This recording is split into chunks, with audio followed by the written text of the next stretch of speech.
Hey guys, and welcome to the 15th episode of Criminality. Criminality. Loving reality just isn't a crime, Rebekah. Rebekah, how are you? I'm great. Hi, nice to be here. Nice to see you. Nice to see you in the light of day, to be quite honest. I know. The real like crack of dawn almost here. We don't typically record in mornings. We're kind of a post-bedtime quiet household recorders. Right? But we're recording in the morning, so this is new. Yeah, this is new. Who knows how exactly it'll go? I have some theories, but we'll see how it goes. Well, I have a venti iced latte, so that should But yeah, speaking of seeing you, just a reminder for our listeners that we're on YouTube now. Ooh. Like visually, you can watch us if you want to. If you want to see us and watch us tell these stories. So that's fun. You can subscribe to our channel. It's at criminalityshow. And we try not to think about being on there while we're talking to one another, or I try. Yeah. But yeah. Yeah, I know. Sometimes I'm reminded. Yeah. The hard thing is, since it's, mostly podcast, is I'll see you and I start nodding. I'm like, oh no, Melissa, people can't hear you nodding. So maybe you should give a yeah every once in a while. Every once in a while, but those are distracting too sometimes. Yeah. Sometimes I hear myself audibly respond to you and I like jump out of my seat because I'm like, shut up. Like, just relax. No, I'll take as much as you want to give me. I'm good. Okay. Well, I am an empathetic listener. So there's a lot for me as well. Yeah. But I'll try to vocally affirm you as well. But good morning. Good morning. How was your week? Big week. Big week. Don't want to get into it, but yeah, the buildup of the homeland watching turned into actually depositing my daughter onto a campus and just leaving her, and that was a lot. But she's very happy. She's good. Doing well, sending pictures of the food that apparently is amazing, which tells you everything you need to know about cooking. I know. She gets whatever she wants. There's 10 dining halls and she's just like hopping them all and loving it. Yeah, it was a lot dropping her off, but I'm so excited for her. I really am. That's the like overriding feeling. There's a lot of other emotions, but I'm so excited for her. That's awesome. That'll be such a cool experience. I'm excited for her. Don't know her. Think she's great though. Yeah, I'm kind of living through her. Yeah. Like the classes she's taking, man, if you could do it all over, like I would do it all differently. Yeah. I got it. She's making good choices. How was your week? Yeah, it was. It's been a good week. I really feel like something was going on, but now I don't remember. So clearly, it's not noteworthy. We're living in the moment, Melissa. That could be the way we spin having no memory of the week prior. Like if nothing life altering had happened in my life last week, I would have nothing to tell you either. I shot a little goodbye video to her. I don't know if you saw it on my dialogue Instagram, but it was me waving to her. Mm-hmm. But it was at night and there was a full moon, which I tried to capture. And then I put it in black and white. And it basically looks like the beginning of a horror movie. There's a chain link fence, an ominous sky. And so I was like, why did my goodbye with my daughter look like the beginning of the end? But you can see that on my dialogue Instagram. But anyway, big week over at my house. I am so excited to be back and to be recording. And Me too. I kind of know who you're talking about today, but I don't know anything about his story. Yeah. But there's the Stewart men. These are the Stewart men. Good, bad, uglyish. Okay, Rebekah. In 2005, a show debuted on Fox, a show that no one asked for, much like most of our shows. And seemingly no one really watched it, as it only ran for 6 episodes. This show was called Princes of Malibu, starring Brody and Brandon Jenner. Do you remember that? Yeah. I've never seen it, but I've certainly heard of it, and I know that this is where a lot of people got the Jenner their opinions. Right, it's where the Brody Jenners started. We started hearing about them pre-Kardashian connection. Yeah. So this isn't the show we're talking about today. So that was really pointless on my end. But we're talking about a show that was sort of launched off the back of this show. And somehow may have been worse. And the show I'm speaking of was created 2 years later, and it was called Sons of Hollywood. This show starred Randy Spelling, son of Hollywood super producer Aaron Spelling, and brother of Tori, please keep the hibachi grill away from me, Spelling, as well as a man by the name of David Weintraub. You might not be really familiar with his name. He is in a few reality shows, but he's like a producer of reality shows. I use that term. There's lots of air quotes if you're watching on video. He later becomes this reality producer of sorts, but he's like a childhood friend of theirs. And we'll get to him really soon enough. And lastly, the star of the show, if star is code for, I might have seen him on TMZ before, Sean Roderick Stewart, son of rocking rocker Rod Stewart. And Sean is who we're going to be speaking about this week for reasons I don't even necessarily remember.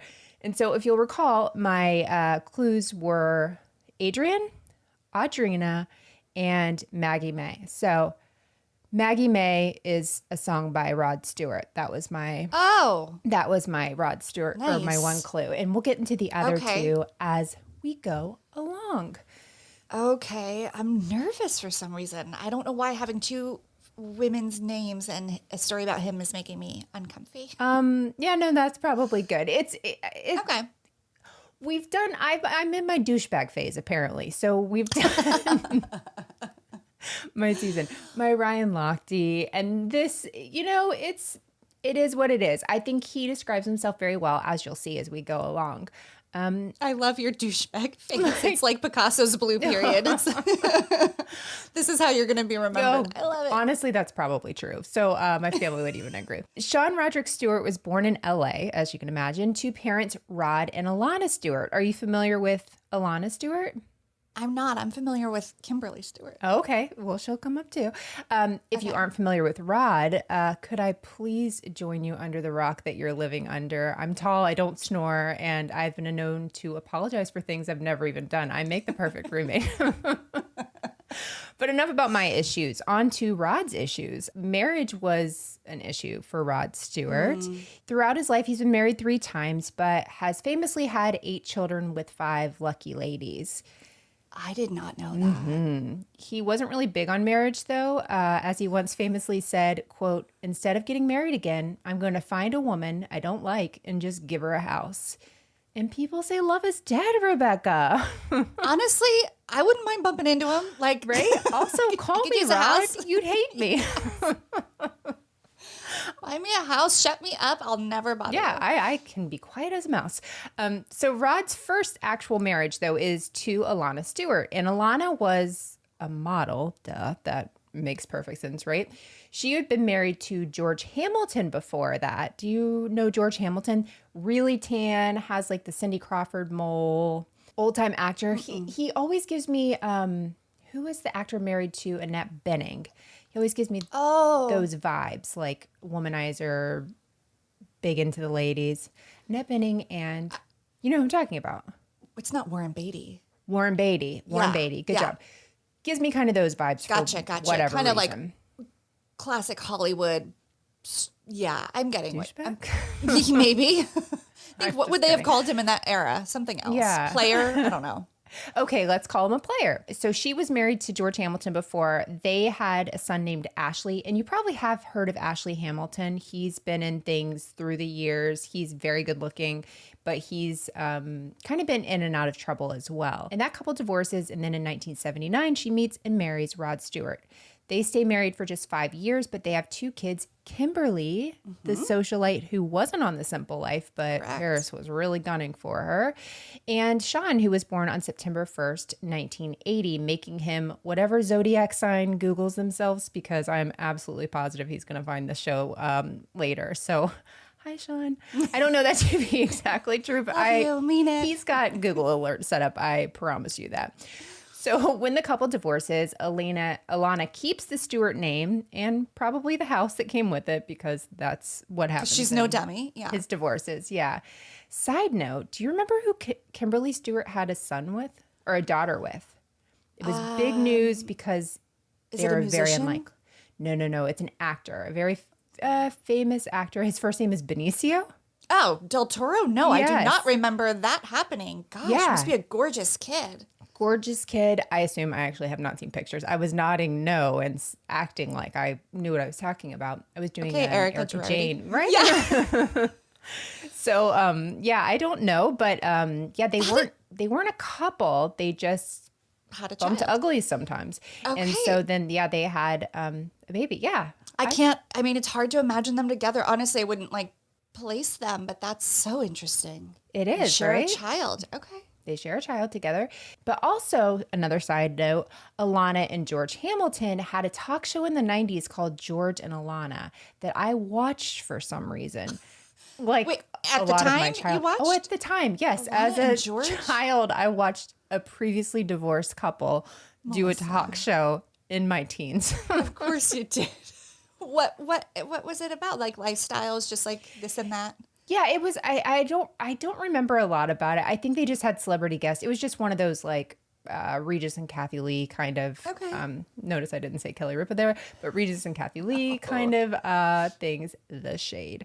So in 2015, though, the couple even had, or the ex couple really, even had a series called The Stewarts and Hamiltons with George, Alana, Ashley, and Kimberly. And Sean was sometimes on it, but we'll get into that more later. It was on E. Okay. One season. No one really cared about the Stewarts or Hamilton. I shouldn't say no one cared about them. Nobody tuned in for them Okay, that's more accurate. because they didn't care about them. Just kidding. Just kidding. So in the early 2000s, though, Sean is this big guy on the Hollywood party scene. He did it all. He did Nobu, The Ivy, and whatever else the early 2000s equivalent of Sir and Pump was. Sean was known to be a bit of a bad boy, which is like my least favorite thing to call somebody. Don't worry. According to an interview I heard with him on Brandy Glanville's Unfiltered podcast from 2014, don't tell us, we don't do our research. He describes himself, though, as an amazing person. Too generous, and is always a nice guy. So, oh my gosh, that's like his answer to, what's your biggest flaw in a job interview? And he's like, I'm too generous. I work too hard. But totally not like, hey, how would you describe yourself? Just randomly would be like, I'm just too generous. And I'm like, I'm an amazing person. Yeah. Like, is what comes to mind off the top. Like, yeah, off the top of my head. I never try to gross. play down anything. It's always like, let me tell you everything about myself, and I'm going to make myself sound even better. But back in 2002, Sean is 22 years old, and he has his first arrest, at least that I could find. So to be honest, this was really, I was telling Rebekah, it was a really hard story to research because it seems like either the internet just scrubbed things or nobody cared. I don't know which one it was, to be totally honest. In 2002, he pleads no contest to felony assault after he attacks a man by the name of Jason Rogland, who I think may have been a surfer. I saw something about him being a surfer outside of Nobu in Hollywood. oh, so LA. Apparently, former Superman actor Dean Cain was there and actually broke the fight up. All of this sounds very... And more LA. Like, Right? I know. Jeez, When you said broken that, I up was by like... Superman. So he was sentenced to 90 days in county jail and was also ordered to pay a $5,600 fine to the victim, as well as participate in both anger management and drug rehab programs. He also pleaded guilty to possession of a controlled substance in another case around the same time. That's why I don't know if that was actually the first arrest. Okay. I'm thinking this one came after the drug possession one. But anyway, not a pretty serious sentence, but more than I would have thought for him at Absolutely. that time, right? So we don't hear a lot from Sean during the next few years, but then that changes when a show debuts. Again, no one asked for. The show is Sons of Hollywood, as I mentioned before, and it's this legendary show that really lives forever, but not on the internet because, again, I could barely find clips. Rebekah, do you know what channel Sons of Hollywood would have been on? I mean, E would be my first guess, but it feels Good guess. wrong because it's too obvious. So if not E, then Life? No. I don't know. It would be A and E? A&E. That makes no sense because there's some fine programming on A&E, and wow, that artwork. I know. The artwork is good. I had a quick change on there. Wait, remind me the year? This was in 2007. Wow, looks Right? even older than that. Yeah, it does. Okay, didn't see A&E coming. Continue. No. So we have shows now like 60 Days in the first 48, but back in 2007, it's not known as a TV station for any celebrity children's brushes with reality TV, right? No. It seems like the weirdest match. In fact, it's such a weird match. Whenever I actually started writing this, I got it confused with AMC because I was like, oh, that's Breaking Bad and blah, blah, blah. I'm like, how did that happen? But they both feel just about as out of left field, right? Doesn't make a lot of sense. Isn't A&E where Inside the Actors Studio was with James Lipton? Yeah, I think so. Yeah. Yeah, I mean, I think of like highbrow, kind of like artsy cultural things. Weird. well, but then they had Sons of Hollywood, so street cred. Oh, wow. Okay. So the show really focuses on Sean and Randy. They grew up as childhood friends, and they're trying to find their way in Hollywood with their childhood friend, David Weintraub, this guy, helping them seal their deals. The only real proof I found that any of the deals ever happened was that Sean actually sang the theme song for the show. And his dad is very talented. Makes sense that, he could be talented. And Rebekah, I'd like to play a small clip for you. It's actually going to be a little clip from the show, so it's a little bit longer. We'll see how I edit this in. But the song he sings is on at the end. So please hold on to your butts, and I will send you this now. I'm so excited.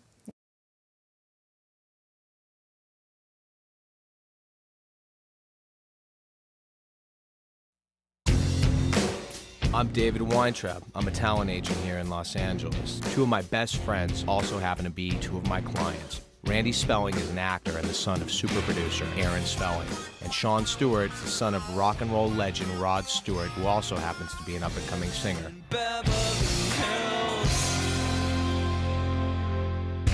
This is LA. We all grew up here. We're California boys, and California and the lifestyle that we lead, it's just a little different. This is the life of the in crowd. Born in the fame and Hollywood.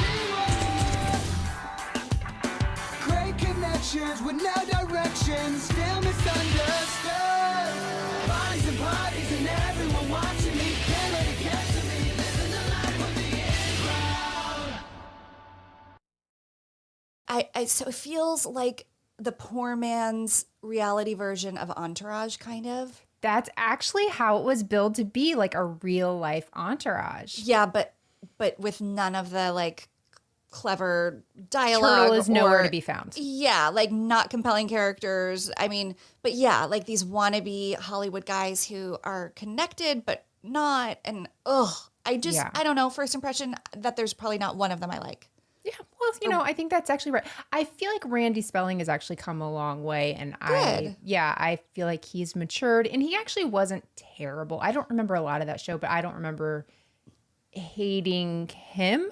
Okay. I didn't. We would never be friends, but I wasn't like actively like, I hope you never have a career, or anything like that. I don't want to see you on my TV. It was just. He just was whatever. I hate to say that song was very catchy for me. And it feels very early 2000s, very Good Charlotte, that kind of. Yes. I mean, it feels so reminiscent of that time. And it sounds just kind of like a remixed version of a song we've already heard. Oh, for sure. But just like the literal way that they describe the show as the lyrics of the song is so embarrassing. It gives me total cringe. So would it be surprising, based on those lyrics, that it actually ended up being on the Bratz motion picture soundtrack? No. Isn't that perfect? It's like exactly right. Yeah. I was like, wow, nailed it. Good for him. I bet he got a nice paycheck for that. Jeez. I know. Bratz of all things. I'm like, the teen Bratz. Yeah. That's another very specific time and place of the world. Like, I remember that. It is. Yeah. Not it was the best of times, but it was actually the worst of times. Absolutely. So the show, though, only really lasts for one season and 13 episodes. They actually play double episodes every week. I think even A&E was like, let's just get this over with. We've paid for this. Let's get it done. So some of the titles included Moms of Hollywood, The Odd Squad, and SWAT, Spelling, Weintraub, and Trouble. I know. Yeah, please roll your eyes. Yeah, it's like, stop trying to make that happen. Exactly. Oh, speaking of which, I did watch Mean Girls with my daughter over the weekend, and it's the best thing in the entire world. She doesn't. Wait, had you not seen it? Oh, I love Mean Girls. Oh, okay, but it was your first time watching it with her. Yeah, and so that's so special. It was, right? It was like, that was the highlight of my week. It was just such a fun thing. For sure. we just died laughing. And she's like, you quote this all the time. I'm like, I know, right? That is so sweet. Oh, I love that. Yeah, it was a good moment. Okay, so back to the show. So while I could only find small clips from the show, from what I remember, Sean's really all over the place. He's unfocused. He takes things too far. And something he actually says later on this podcast, the Spidey cast, which I also had to listen to with Heidi and Spencer and his crystals. He says, I took it way too far back then. He also said it was never on the right network. I would agree with him. Not a fit. Could have done better on E, something like that, but it was MTV. Yeah, it was never going to be a big show. It just really wasn't. Randy on the show, like I was saying, is more laid back and well-mannered. Notably, during this season, Randy's dad, Aaron, passes away, and that was a huge deal in Hollywood. The Tori Spelling saga, all of that, we all kind of knew about it. And while I couldn't find the episodes online, unless I wanted to get a virus, I love you all, but I was not going to do that. Not for this. So whether good or bad, Sean now has a little bit of notoriety aside from being his father's son. So he's a Hollywood bad boy. He has his own show on a respected channel, A&E, and he's seemingly involved in a lot of business ventures. This is always my favorite when we get to talk about reality stars adventures. If you had to take some guesses on some things you think he'd be involved in, what would you you say? Energy drink. Oh, that's a good one. Okay. Like men's jewelry. Ooh. Like I feel like one of those dudes is wearing a bracelet for sure. Yeah, somebody's wearing a cuff. Yeah. I don't know. What did he do? So one of them was he said that he was involved in bars and restaurants, clothing lines, and even a water brand called 138 Water. Have you heard of 138 Water? No. I was, a devoted Blackwater drinker. Oh, yeah, of course. The Manzo brothers. So 138 Water, if you don't mind if I educate you, Please. It stands for one meaning, 3 words, 8 letters. What? I love you. Stop. Because not only do you need hydration from your water, but I sort of want to think that my water's thinking of me when I'm not around. Me and my water, we're exclusive. Yeah, I didn't see I bet that he coming. cheats on his water. Okay, water. 138. It just takes too much explanation. Not good. If my husband told me that, I'd be out of here before sundown. Absolutely. Taking the house, taking the kids. There you Goodbye. So back to Sean, though. In April of 2007, the same year that Sons of Hollywood actually comes on and is also canceled, he is accused yet again of assault. Jeez. This story goes that Sean and 2 of his friends are headed to this house party in Hollywood. And so when they get there, they're told, yeah, you're not allowed in. And so Sean gets really mad. And when partygoers see him getting mad, they actually start making fun of him, which I'm sure did not help how angry he was. Of course. So he gets into a full tizzy and loses it. This is all allegedly. There's 2 different sides to this story. This is one that was told. And so around 4 a.m. this morning, allegedly, Sean and his 2 friends began throwing things at this Ford F-150. I believe it was parked there, but I had a hard time kind of following the story. Witnesses said they saw them throwing rocks, bricks, Yikes. a mailbox, and boy. even a trash can at this truck. So allegedly, again, they then open the car or the truck door and start hitting the passengers, which are Tobias and Erica Stein, which is a married couple. 4 in the morning? 4 in the morning. I don't know if they were trying to leave and then that's where it took place. I'm telling you, I'll have my sources in the notes if you guys want to. Suspiciously little information. Please. Interesting. Yeah. Okay. So the Steins file a lawsuit for unspecified damages, claiming that Sean was, quote, swinging his arms, punching, throwing bricks and other items, end quote, at them. So Tabala says that his wife goes to Cedars-Sinai to be treated for lacerations on her legs. Oh my gosh. Yeah, they also said in court documents, I'm going to read this quote. It's just, there's a lot of words in there. They had dealt with, quote, shock, horror, fright, worry, grief, shame, embarrassment, anger, chagrin, and nausea. They opened a thesaurus and they were like, we felt scared. How many ways can we say that to get more money? When we get to chagrin, I'm like, okay. Congratulations, you went to college. They were like, wait, his dad is who? Find more words. Wow, that's kind of part of it. Yeah. So on June 12th, 2007, 2 months after this incident, he's arrested for this and charged with 4 felonies, including assault with a deadly weapon and vandalism. He is released on $60,000 bond because at this point, people know who he is. So at his first court date, his attorney named Dana Cole enters a plea of not guilty for all of the charges. Tabalis and Erica also filed and were granted a protective order against Sean. But Sean seems to think that this is all because his dad is Rod Stewart. So here's a quote from his attorney that's released to TMZ the day after his arrest.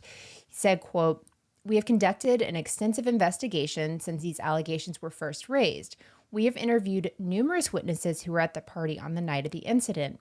Our investigation has revealed that what occurred on the night of the incident is much different than what the complaining witness has alleged.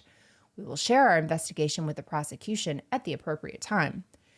Our investigation has showed that the alleged victim only named Sean Stewart as a suspect after hearing that Mr. Stewart was at the party that night and that the alleged victim had financial motive to make these allegations against Mr. Stewart. Our investigation has also revealed that any crimes which may have been committed that night were in fact committed by the person who claims to be the victim." So total plot twist. Yeah. So Interesting. beyond saying that Sean didn't do it, they're saying these people are the ones that actually did this. Crazier things have happened. I'm not saying that's what happened at all, but you can understand how that could be his defense, really. Yeah. And it should be noted, though, that the couple also filed a civil lawsuit against Sean. So a Los Angeles judge, Judge Title, eventually ruled that there was sufficient evidence to proceed, and a court hearing was scheduled for October 3rd that year. According to an article in REUTERS, at the hearing, 2 witnesses said that other people in the confrontation were ones that threw things at the truck, and it wasn't Sean. Okay. A Superior Court judge later ordered that they reached an out-of-court settlement, of course, which is kind of crazy, though, because these were felonies that could have sent him to prison for years. Right. And he has a history of assault, really. I mean, Right. he already has a history of violence. But wait, there's more. During all of this going on, Sean was accused of assault yet again. In August of 2007, this was before, Sean is the subject of another lawsuit of an altercation that occurred in January of the year before, in 2006, at a nightclub in Hollywood. So a man by the name of Daniel Rafawa claims that both Sean and his bodyguard began to beat him up after Daniel accidentally bumped into Sean. According to Daniel, he suffered a broken nose, and a few months later, they reached a settlement, and the whole case was dismissed. Okay. It's worth noting that the words Daniel used in regards to his altercation with Sean and his bodyguard were that he was, quote, attacked, assaulted, battered, punched, beat, hit, struck, tortured, and imprisoned. Whoa. Yeah, it's a lot of wow. And it's shocking that it got, I mean, people have their reasons for dropping charges and doing all that, but once we get to imprisoned, I'm thinking, what the heck happened? Oh, so anyway, but back to reality, literally. In 2008, David, his friend from Sons of Hollywood, this one, yep, he was actually the casting director and one of the producers on Celebrity Rehab. Really? Yes. Interesting.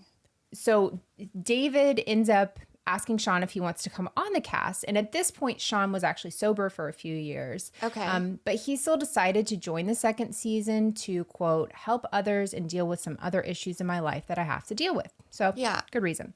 So season 2 of Celebrity Rehab with Dr. Drew really was particularly dark.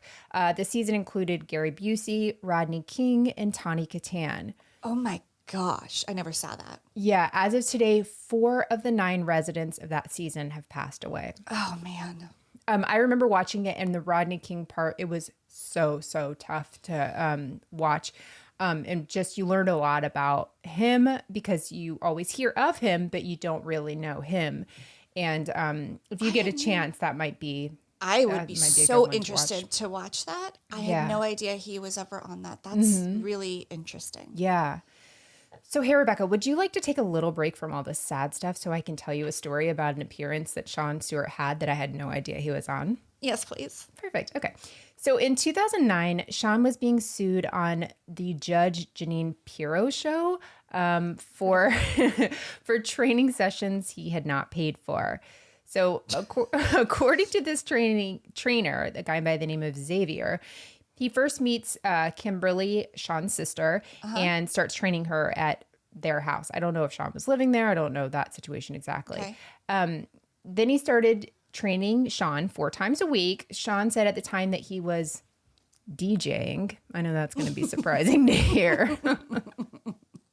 So back to the story. He says in this story, his dad was supposed to pay his trainer, but he hadn't sent the checks. But whatever he actually did pay, so whatever Rod Stewart did pay, Sean had to pay him back. He said, my dad is very, very cheap, which is a fun thing to hear about Rod Stewart. Yeah.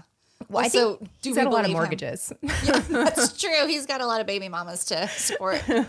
Lots of mortgages. Maybe he also talked about his company that was paying for it, but it sounded like it was his agents that were paying for it, but it was basically like money managers, somebody who keeps track of his money and like. Also, how old is this kid right now? Like, why should his dad He's be in paying his for his 30s. training? And good, shut up about your dad being cheap. He has a lot of jobs, though, Rebekah. Well, yeah, so pay for your own water training. doesn't pay for itself. Exactly. He's very thirsty when he's training. So I love that. I love the idea of Rod Stewart writing him him writing his dad IOUs for these training sessions. Gosh. So he was sued for $4,200, but ultimately had to pay $3,500 because the judge was like, hey, maybe you should have stopped training him when he stopped paying you. So some of this is on you, right?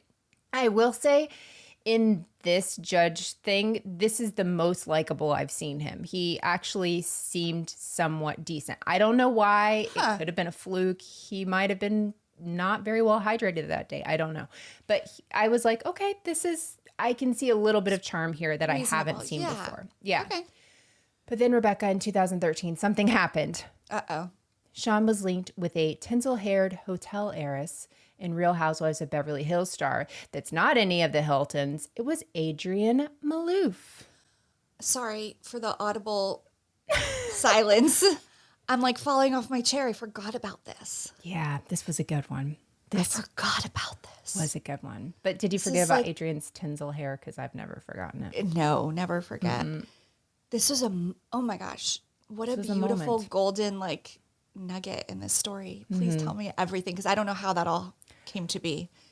Okay. Ugh. So Adrienne and her husband, Dr. Paul Nassif, had recently separated, and this is me listening to this interview with Brandi Glanville. Okay. According to Sean, he and Adrienne meet through mutual friends, and they spoke about business. Could that mean 138 Water? Do you think Adrienne's an investor?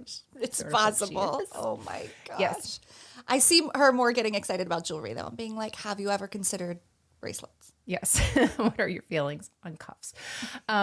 So they meet through mutual friends, discuss business, and they sort of fall into this relationship, according to Sean. They dated 2 months before calling it quits, leaving the rest of us to wonder why. How? Not why they broke up, just why. Why did this happen? So, but the first words that Sean says on Brandi's podcast were something to the effect of, I just want to put it out there. Adrienne never broke my heart. We were not in love. I've only loved one person.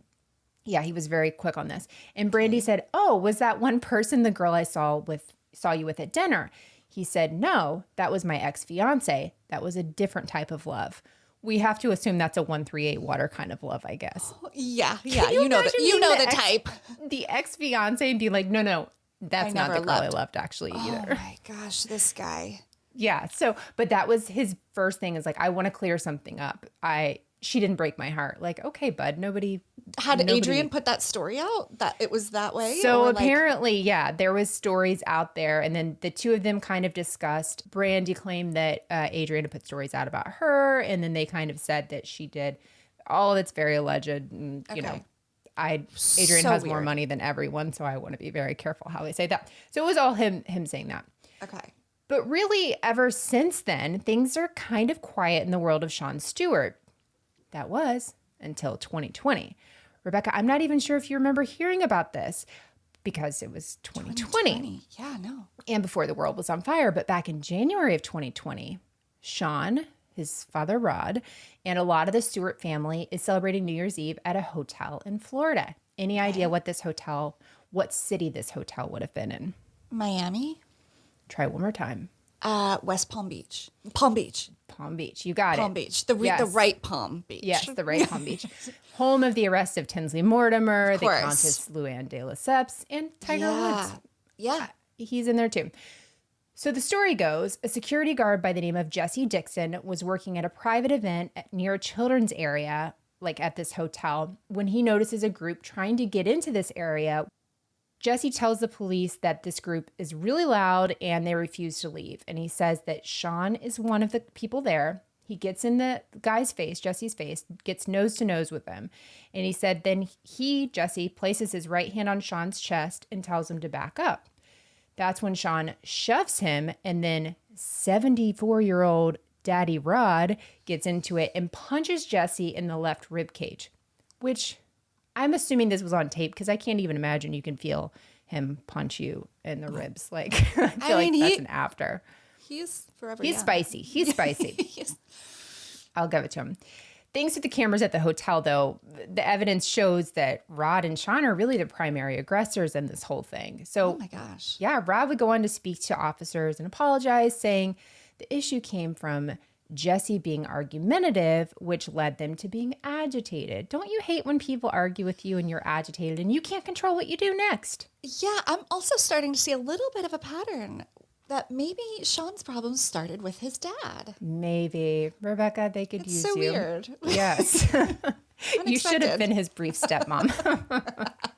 So Jesse ends up signing an affidavit saying he wants to press charges against the father-son duo. But on January 29th, prosecutors and defense attorneys announced that they wouldn't be going to trial for this altercation. Although terms of this were not released, I guess this is the life. This is the life of the in crowd, Rebekah. So not sure how many The Hills fans we have, but recently Sean Stewart actually appeared on The Hills as a love interest of sorts for Audrina. Ding, ding, ding. That's our third clue. He, of course, takes to the Spidey podcast to talk about his time on the show. And the first words are out of his mouth on this show were, the cast was great, but it feels fake. Which, yes, we all know The Hills is pretty fake, right? Is this news to anyone but Sean Stewart? Yeah. Similar to his time on Brandy's podcast regarding Adrian, he comes into this scene with Audrina. What he says it's a total setup, and he was a gentleman with flowers, and immediately says she's a great girl and there was no interest, and quote, I just want to clear that up. So once again, he's saying, I was not hurt here. This was not me. This was, on her. So he talks about on this podcast saying, like, the Daily Mail says I'm in love with her. And he said, no, it's for the show. And he said, quote, I was just being myself and being a wonderful human being with a kind heart, end quote. Oh my gosh, this guy. Yeah. I actually kind of want him to write my headstone because I feel like I will seem like a much better person than I am. No, I'm going to do that for you. Thank and you. He is, maybe the least self-aware person, maybe? I would totally agree. Oh, if you could write, like, she survived her douchebag phase, that would be helpful. Oh, yeah. It's already been written. What are we talking about? There you go. So here's a few of my favorite quotes from this interview. So you guys do not have to listen to it. He said, Yeah, thanks. I bring so much to the table. Okay. Next one is Water for everyone. Yeah. Audrina thought I was just there for her. Honey, I was not on the show just for you. Honey, they wanted me to show up more. So, honey, get in line, because he was not having it. He also said, quote, people DM'd me saying, she's lucky to be in your presence. I would like receipts. I was just going to say, show us, please. Please. So the next one is, the last quote on this is, quote, I've never needed fame because I was born into it. My dad was the biggest singer of all time. I don't know. He's up there, but. Oh, for sure. Household name. But biggest, come on. All time. I don't care about being famous. I am already, end quote. He says on the Spidey podcast. Right. Okay. Clinging. So while he's there, this was taped in June, so just 2 months ago, he talks about his clothing line. It's called Dirty Weekend. It's been around for a while. He's actually had it for several years, but he said on the show he just bought or rebought the domain name when it was coming out, hoping for a launch of September, which is next month. Mm-hmm. I have been to the website and it does not exist. It is not going on. There's nothing there. The Instagram I saw had photos from 2016. Cool. Last in 2016, including one of him pouring what I can only assume is 138 water over a model's bubbies, like in her dirty. It was like for 2016, we still weren't doing that in 2016. Absolutely not. This guy. I'm almost done. Rebekah, ready? Mm-hmm. In this interview, he says that he wants to keep the clothing line, small, like only sell a few things. Smart, right? Like Curated, yeah. Yes, absolutely. He didn't use that word, neither did I, but you're right with that one.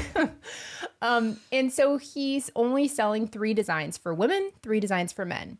Mm-hmm. For the men, he's doing t-shirts, hoodies, and beanies. Okay. And for the women, I'd actually like you to guess what 3 items he thinks women want with Dirty Weekend written on them. This is not 2004. This is not Christina Aguilera's Dirty. Tank tops, underwear. Okay. And I can't imagine him wanting anything else on a woman. Baseball cap. Okay. Like a mesh trucker hat. Ooh, that he really is stuck in that time. I think that you could be right. So you're very close and at least right on one of them. Crop tops. Okay. Cool shorts with the word Dirty Weekend on the back. On the butt. Yeah. Yeah. Cool shorts was what the designer said. Cool shorts. Okay. And panties because, quote, the price margin on panties is insane. I hate that he used the word panties. Me too. Okay. Because I said underwear and he could have as well. Panties. So I was right on one. You were. And you were really right on the tank top, like crop top. Yeah, because the tank top would be short for sure. I don't necessarily think he knows the difference. Right. Lastly, though, Sean said his true dream, one that he's had for years, and this is in the year 2021, this was 2 months ago, is to open a bar called Hot Legs based on women's legs. And it would be like Hooters, but for the bottom part, for the masses. He should talk to another housewife to invest. Aviva Drescher. That's actually great. I see a whole marketing angle here. There you go. And the drinks could come in like prosthetic. Sorry. I love it. This guy. Yeah. I don't like him. I know we haven't gotten to the part where we're talking about our feelings yet, but we really are. We're here now. That was how I was closing it. I didn't think I could top Hot Legs, so I thought I would end it there. Like, that's not even, it's not clever. It's not cool. It's not different. It's not interesting. It's like Hooters, but for the bottom half. Ew. For the masses. For the masses. I'm like processing it all. I don't like him. I don't like him. I mean, I don't think you're alone there. It was, this was definitely a difficult one to research because not likable. Like Mike Sorrentino doing that one. I love that he had a redemption story. He's likable too. Like he has like some like personality. There's some charm there. Yes, totally. This guy's like tepid. He's like, no. He just reeks of a kid in Hollywood who was clinging to fame, a son of Hollywood. Yeah, exactly. I don't know. Like on a day I'm feeling more generous, I could be like, well, it's probably hard to grow up in the shadow of a famous father, and it's probably hard to raise kids in Hollywood with all the money in the world. Like, how do you even do that? Right. But they all end, so many of them seem to end up like this guy, and it's just unbecoming and it's unattractive, and I don't get it. No, and it seems very much to me like he is, if you were to write out a description of a son of Hollywood, you could write this story, right? The character type. He's an archetype. Absolutely. There's not a lot of adjustments I would make. I mean, I would maybe change Hot Legs to something else just to make it seem like he's, more witty. Oh, Creative. He actually thinks he's very funny. That's another thing. Like, I didn't write that quote down, but it was a lot. I mean, Audrina was lucky to be in his presence. Right. So, he sounds like someone who's like, throwing the equivalent of tantrums still. Like when he doesn't get what he wants, throwing bricks, allegedly. Yeah. Like fighting, having his security fight people on his behalf. It just sounds like a grown-up toddler. Yeah, it really does. But the most confusing thing to me is what in the world was Adrienne thinking? She is this like insanely great, businesswoman. She has small children. That's where I kind of lost it, where I'm like, you have little kids, and this guy, like, at this point has already been involved in assault charges. And I don't know. I mean, it was very brief, and I think it was kind of, I'm sure that was a hectic time for her and all that. Hectic time. I mean, look, I don't remember how old she would have been at that time, but like, it's probably felt good for her ego for like a younger guy to be into her. I don't know. I'm trying to think about this. Like, it was she could have done better. But 20-something years younger than him. Yeah. Also, she might have had a crush on Rod Stewart and was like, this is how you get in the family. Yeah, maybe. And like, yeah, Rod Stewart is not forever young, but his son is forever younger. Yeah. So far, the only title I've come up for this episode is "Have I Told You Lately That I Punched You?" Because it felt like that. It's perfect. It's perfect. But yeah, this was an interesting one. I'm very excited for your next one to get us out of. I would like to leave my douche phase. I have to be honest. Well, I think it's interesting that you said he has no Wikipedia. Yeah, page. none. Mm-hmm. And I think that there's little information about all these things is suspicious. Like, I wonder if he's just famous enough that we know him and he's been on TV, but not so famous that you couldn't scrub the internet entirely of everything. Like, Kim Kardashian has the best PR team around, but you can still dig up all this crap. Like, right. He's right in that middle zone, that sweet spot maybe, where he could have paid someone to like, oh yeah, adjust. Not that many people are going to be searching for it. Exactly. So that could have been done. That's so interesting. Yeah. Did he work on anger management? He did do anger management years ago. Whenever Dean Cain fought up that or broke up that fight, he did have to go to anger management. So I want to say that during the Judge Jeanine thing, I could see what people liked about him. I could see he seemed very nice and friendly and affable and all the opposite of all the adjectives that one couple gave about him. But that was the only case I saw that in. The interviews on the podcast were really hard to sit through. Like, it just made me very uncomfortable. But yeah, I think this is more than you ever needed to know. For sure. I kind of want the clip was enough actually of Sons of Hollywood. Yeah. It is the poor man's Entourage. It's so bad. Yeah. Well, thanks for enduring those interviews for the sake of the show, Melissa. Yeah. I really considered walking into traffic in the middle of listening to one of them. I was like, I can't do this anymore. This is terrible. Do you think it's possible for, the greatest singers of all time, I'm being facetious, but like for these massive celebrities to have kids that turn out normal? Do you think we just don't hear about those kids? Are those probably? Yeah. There are probably some families with, I like to think there are some where there's just like, they do have a lot of money, but somehow they've just managed to come out okay. Yeah. I mean, to be fair, at some point, Sean Stewart had a lemonade stand. He was such a good entrepreneur. He had a lemonade stand in front of his house where the Hollywood tours would come by, and he'd make $1,000 to $2,000 a day. You can't get real? More relatable than that. It's for real. I mean, that's what he said. I don't know. When he was a kid? When he was a kid, he made $1,000 to $2,000 a day. And he started selling his dad's autograph. But so he was always like a little hustler. That's so interesting. Yeah. Like, entrepreneur, that was his word. Yeah, that was his word. That's so interesting because I feel like, missed opportunity for Rod and the mom to be like, okay, let's donate half of this to charity. Let me add that. He did, of course, say in one interview that he helps with homeless outreach. I don't know if that was part of community service or what, but he said that he did. But really, I don't know. Yeah. Court-mandated homeless outreach. That's from The Office, right? Whenever he's like, but did the judge make you? Or, I don't need a court order to clean up my community gym. Something like that. So I don't know if that was why or if he did and we just don't see that part of him.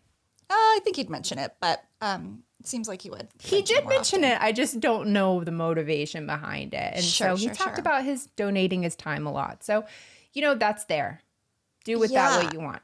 But now you have a full circle, picture of him. Yeah, no, I love that. And I'm just noticing the woman in the upper left corner of the image for the show. You mean Hot Legs?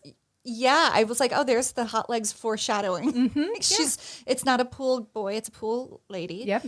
And she's, it says everything you need to know about this whole show. For the masses. All we see is her backside. Mm-hmm. Yeah, her legs are the prominent. They're very elongated. We don't see her face because why would she need a face? She's faceless. She's every woman.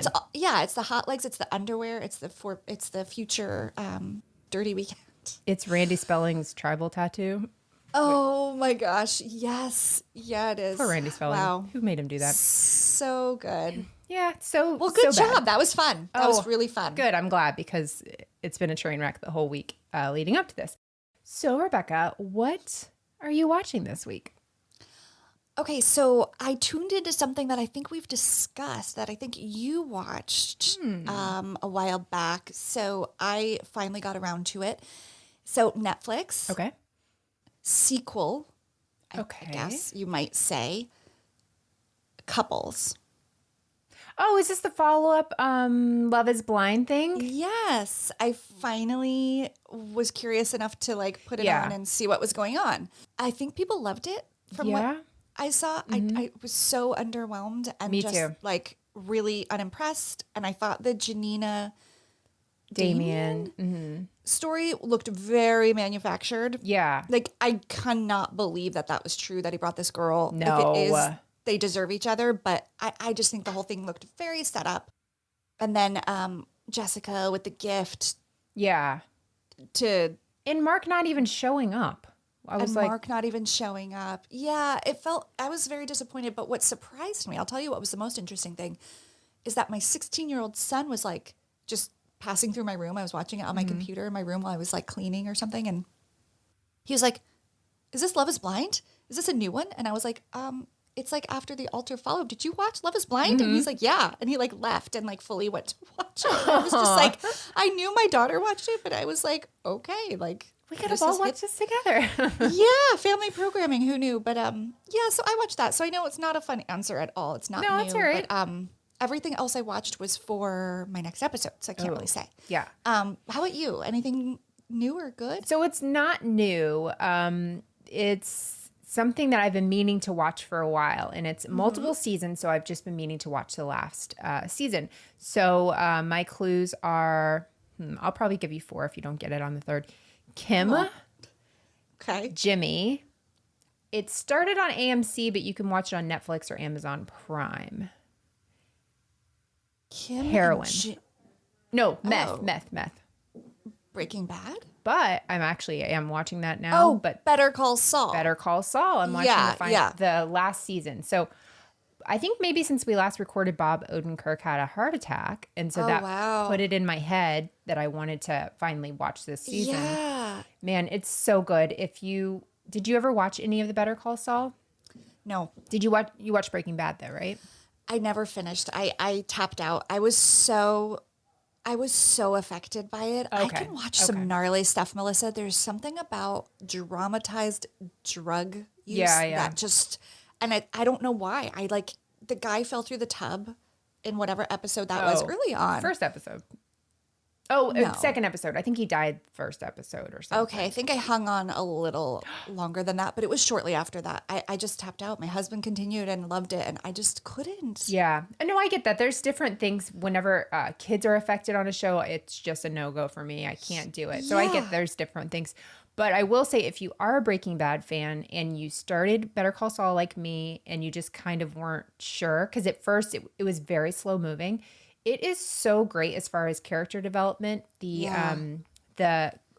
girlfriend on the show is such a pivotal person in his life that you don't realize, and her changes in the show. I'm just like blown away with how they've been able to do it. So Can you watch Better Call Saul without having finished Breaking Bad, or that doesn't make sense? I think you could. I mean, you're really just watching a prequel, so you could maybe get into it. But yeah, you're seeing somebody who's got into law for the right reasons, and the reasons that they kind of fall away and start doing different things, and just kind of the journey somebody's life takes, just at different moments when you can go right and then you go left, and what that kind of does to a person and what it does to the people around him. I'm fascinated by it. So now I'm on a Breaking Bad rewatch. I love that show. The writing is so good on that show. It's intense, but it's probably my favorite drama for sure, of all time.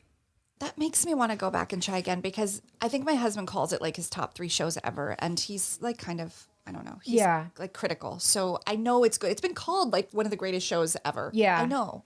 It's hard though. I mean, there is a scene where they're in this drug house to get somebody out, and there's a kid there, and I fast forward that whole scene. I just can't watch it. Yeah. It just upsets me No, too I much know. with the kid.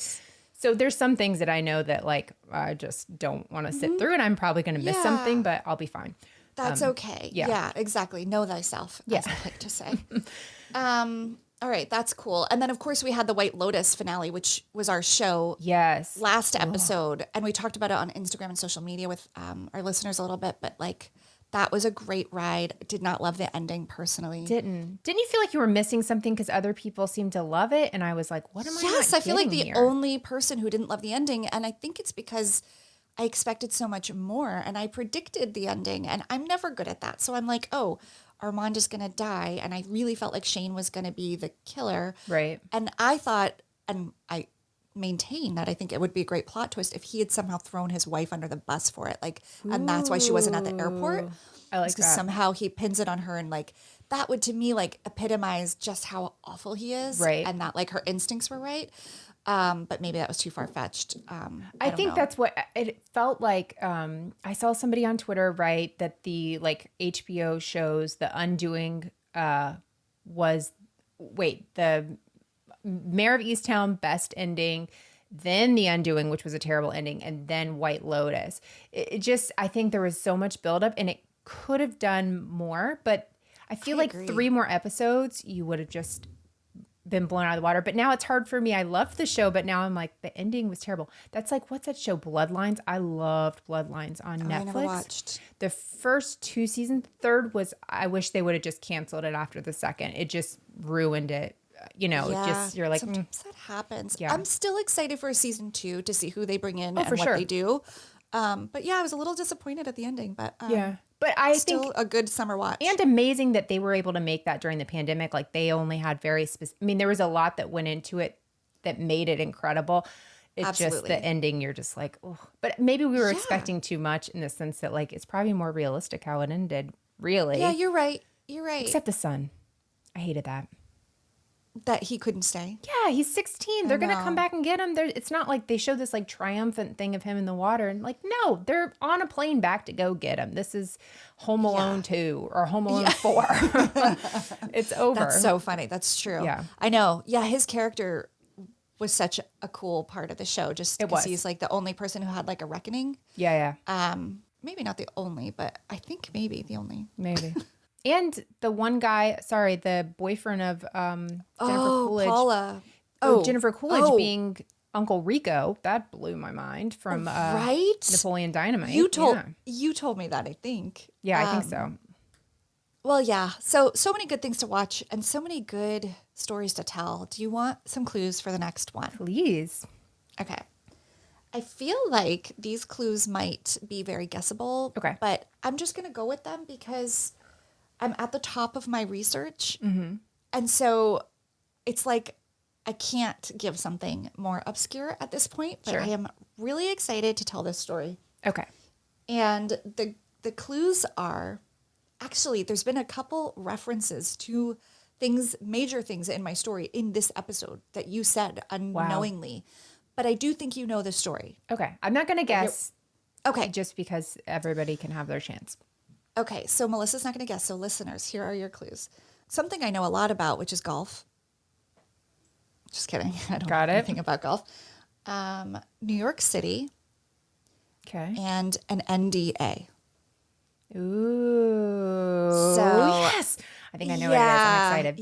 Yeah. So I actually have you to thank for this story idea. So you do know, I think. Definitely. But we'll talk about it more at the next episode. Can't wait. It's Super good. excited. Yeah. Me too.